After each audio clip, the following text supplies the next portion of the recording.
Bantuan datang. Suma Banding bergeming.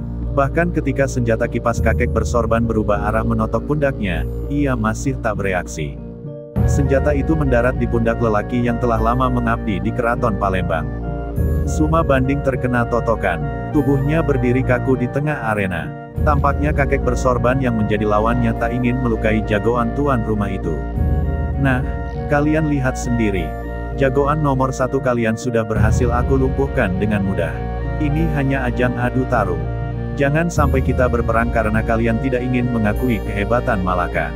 Suara kakek bersorban membahana. Ia mengerahkan tenaga dalamnya untuk menyebarkan suara.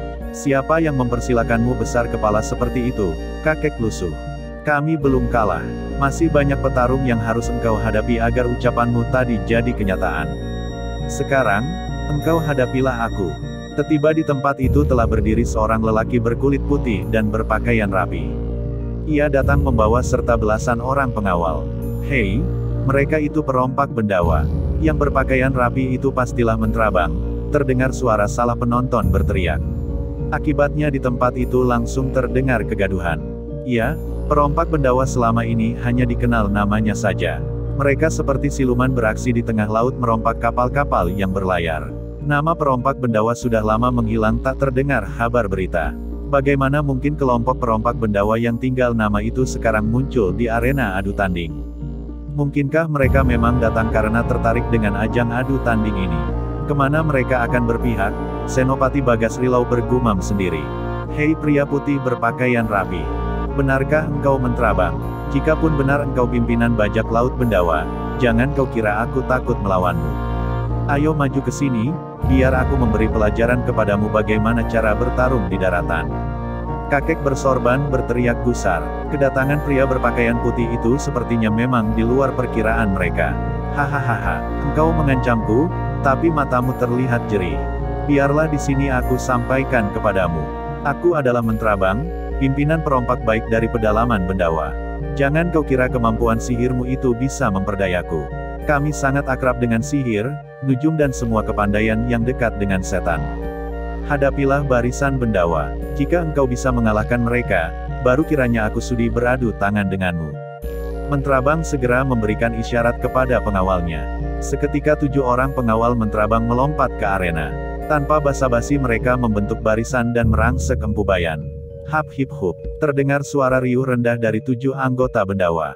Langkah kaki mereka berderap menjejak tanah menambah angker kehadiran mereka. Hanya sekedipan mata, terjadi pertarungan sengit di antara mereka. Kalian dengarkanlah perintahku. Aku adalah hantu laut yang menjadi junjunganmu. Sekarang aku perintahkan kalian untuk saling serang.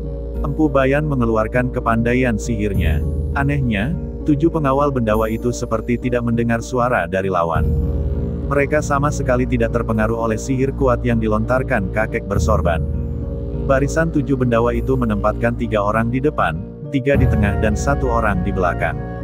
Memang aneh formasi yang ditampilkan mereka. Entah apalah kegunaan 1 orang yang berada di belakang tersebut. Ia hanya nampak ikut berbaris berderap di belakang tanpa melakukan apa-apa. Sementara 3 orang di barisan depan dan 3 orang di depan, silih berganti menyerang lawan dengan tombak trisula kecil. Serangan mereka silih berganti dan mengayun seperti gerakan orang menari. Sebentar saja, kakek bersorban kelihatan mulai keteter.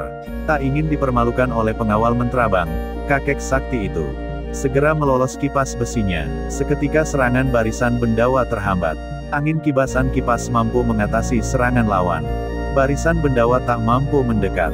Mengetahui lawan memiliki senjata kipas yang berhasil menahan serangan, 1 orang yang berada di belakang bersiul kencang. Suit, rubah barisan. Suaranya mengejutkan orang-orang yang menyaksikan pertarungan itu. 3 barisan terdepan mundur ke tengah, sedangkan barisan tengah maju ke depan. Di tengah perubahan gerakan itu, tiba-tiba 1 orang terbelakang melompat ke atas barisan tengah dan dengan sigap 3 barisan depan yang kini berada di tengah menyambut lompatan itu dengan melontarkan barisan terbelakang ke depan. Luncuran tubuh orang yang berada di belakang itu langsung menuju ke arah lawan. Di saat bersamaan, prajurit tengah yang merubah posisi ke depan turut mengirimkan serangan trisula. Sungguh indah jurus yang ditampilkan barisan bendawa itu. Empu Bayan yang tadinya sudah merasa di atas angin, tak menduga sama sekali serangan serentak itu. Akibatnya ia harus membagi konsentrasi ke depan dan ke atas. Jika saja ia bukan petarung yang berpengalaman, diserang dari 4 sisi seperti keadaannya sekarang ini, tentulah akan membuatnya kewalahan. Tetapi Empu Bayan bukan pendekar biasa. Ia adalah murid Kinasih, seorang empu yang menjadi guru di kerajaan Banten. Dengan tenang ia melempar kipasnya menyerang musuh yang menyerang dari atas. Sementara kedua tangannya ditariknya ke dada, lalu didorongnya ke dua sisi. Dua orang penyerang bendawa yang menyerang dari dua sisi depan dan kiri, tiba-tiba merasakan angin panas yang berasal dari pukulan tangan Empu Bayan. Sedangkan penyerangan dari sisi kanan dihadang dengan tendangan kaki. Seketika serangan yang seharusnya mampu melumpuhkan musuh itu menumbur tembok besi. Aduh! Dua orang yang terkena hawa pukulan panas menjerit kesakitan. Trisula di tangan mereka terlepas, sedangkan tangan mereka nampak mengalami luka dalam. Bekas pukulan Empu Bayan terlihat jelas membiru. Sedangkan penyerangan dari sisi kanan juga mengalami hal serupa. Ia terpaksa merubah arah Trisula sebelumnya diarahkan untuk menusuk rusuk Empu Bayan. Meskipun tendangan kakek bersorban itu membentur Trisula, namun terlihat jika tenaga Empu Bayan jauh di atas lawannya. Lepas! Empu Bayan berteriak nyaring. Di saat hampir berbarengan, Trisula di tangan lawan terpelanting kena tendangnya. Pemegang Trisula itu juga terdorong ke sisi kiri menabrak kawannya yang berada di barisan tengah. Seketika barisan bendawa kacau balau. Di tengah kandasnya serangan barisan bendawa, tiba-tiba penyerang bendawa yang datang dari atas berteriak. "Awas kepalamu!" Empu Bayan terperanjat. Ia melihat kipas besi yang dilemparkannya telah berubah arah melenceng dari sasaran. Penyerang bendawa yang mengancam dari atas ternyata mampu meliupkan tubuhnya untuk menghindari laju serangan kipas besi. Tubuhnya meliuk seperti gerakan seekor ikan. Para penonton yang juga terdiri dari orang yang memiliki kepandaian menahan kagumnya melihat peristiwa itu. Empu Bayan tak sempat lagi menghindari pukulan tangan kosong dari lawannya.